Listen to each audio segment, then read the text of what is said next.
So, today I want to talk about something a lot of Filipinos can relate to, especially those who started working in the early 2000s.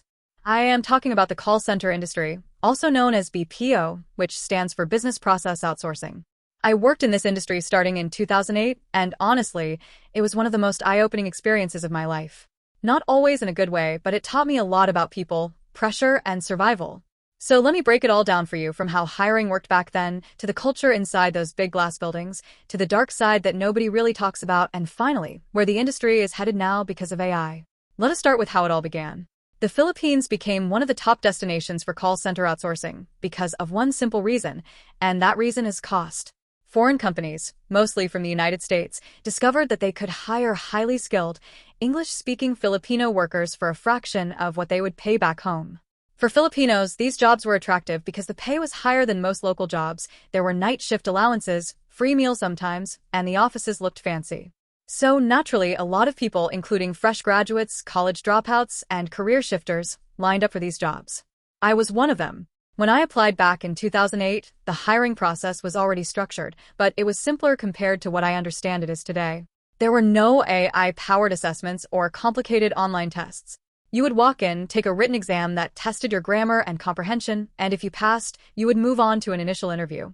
Then there would be a final interview, sometimes a mock call simulation, and then a job offer where they would explain the account you would be handling, the shift schedule, and the compensation.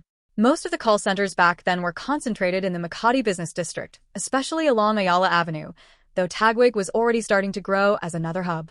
The offices were corporate, the dress code was business casual, and everything felt very professional on the surface. Now here is where it gets interesting and where a lot of people get a culture shock. Working in a call center is not like working in a typical Filipino office. The culture inside is heavily influenced by Western values and a more liberal lifestyle. I say this not to judge, but just to prepare anyone who is thinking of entering the industry. If you come from a very conservative background, whether religious or just traditionally Filipino, you will notice a difference right away. People are more open about their relationships. The concept of courtship, which is still common in Filipino culture, is not really a thing in call center offices. Colleagues move fast, friendships form quickly, and there is a certain boldness in how people carry themselves. It is almost like you stepped into a different country without leaving the Philippines. Some people thrive in that environment. Others struggle to find their footing. I was somewhere in between. I made some good friends during that time, but honestly, maintaining those friendships long-term is difficult when everyone is working different shifts, living fast-paced lives, and eventually moving on to other jobs or other countries. Life just pulls people in different directions. Now let's talk about the part that I think is most important, and that is the reality of working on the floor. Before you start taking actual calls, you go through a training period. The trainers will tell you that everything is about the customer experience, hitting your metrics, being empathetic, and solving problems efficiently. They will tell you that you'll have a supportive team and that your supervisor will always be there to help you when a call gets difficult. And honestly, some of that is true, but a lot of it is not. Here is what they do not always tell you. The companies that outsource their work to the Philippines are doing it to save money. So they will squeeze as much productivity as possible out of every agent. The way they do this is through metrics.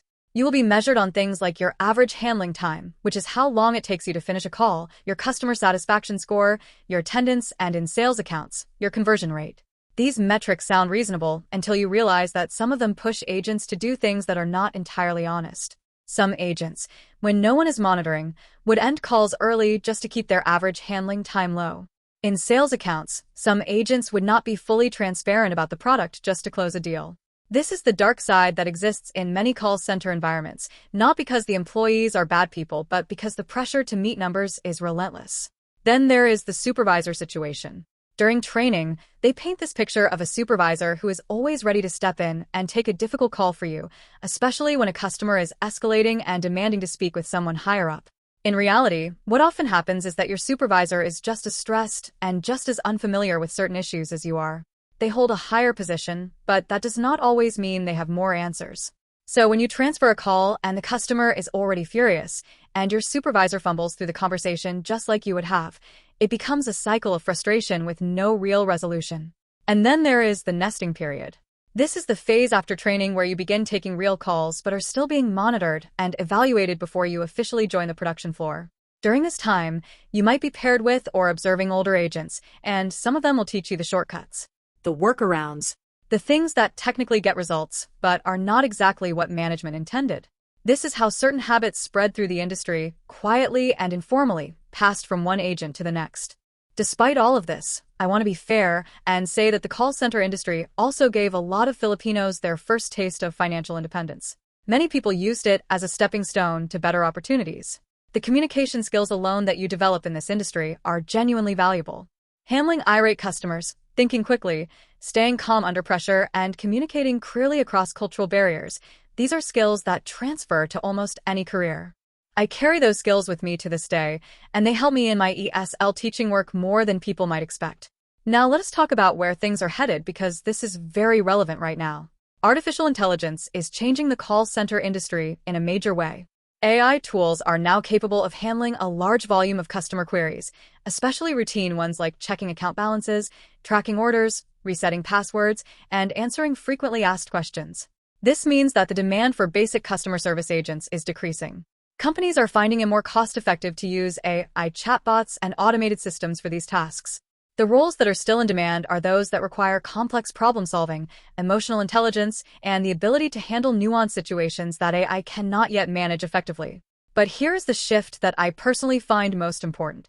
What is increasingly valuable now is not just the ability to answer questions, but the ability to work alongside AI tools.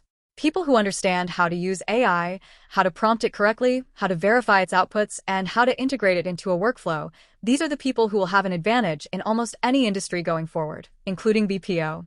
That is part of why I have been learning to use different AI tools myself. Living independently means I cannot afford to be complacent. I have to keep learning, keep adapting, and keep building skills that are relevant to where the world is going.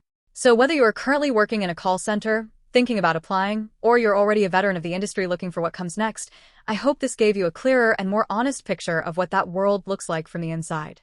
It is not all headsets and free coffee, but it is also not without value if you use it wisely. Thanks for watching. If you found this helpful, subscribe to help me hit my 2,000 video goal. This is my unfiltered diary of solo living in the Philippines, from the tough days in the ESL classroom to my journey learning Japanese and Korean. Yes, I am still a beginner. If you would like to support my work and my retirement fund, check out the buy a treat for my pets link in the description. Make sure you are subscribed so you do not miss the next update. Thanks for being part of the journey. See you then.